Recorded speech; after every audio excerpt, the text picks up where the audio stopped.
అనుకున్న కోరికలన్నీ నెరవేరితే నీకు పాలాభిషేకం చేస్తానని మొక్కుకున్నాను. ఇప్పటికి వీలైంది. ఆలస్యమై ఉంటే క్షమించు స్వామి.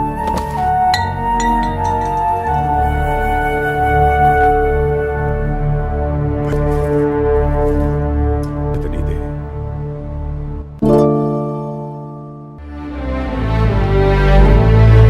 అదేంటయ్యా అలా పడిపోయావు? మిట్టాడ్డం వచ్చి పడిపోయానండి.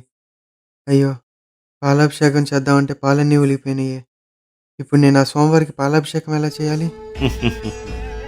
పాలతో అభిషేకం చేస్తేనే పాలాభిషేకం చేసినట్టు కాదు. మంచి మనసుతో నీటితో అభిషేకం చేసినా అది పాలాభిషేకం చేసినట్టే లెక్క. అదిగో కోనేరు. అక్కడికి వెళ్ళి నీటిని తెచ్చి స్వామివారిని అభిషేకించి నీకు అంతా మంచే జరుగుతుంది. వెళ్ళు.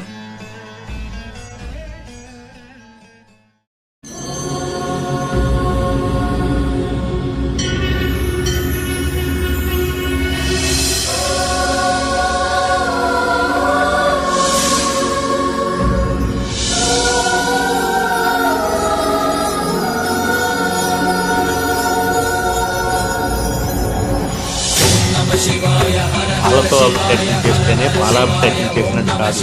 మంచి మనసుతో నీటితో అభిషేకం చేసినా అది పాలాభిషేకం చేసినట్టే లెక్క.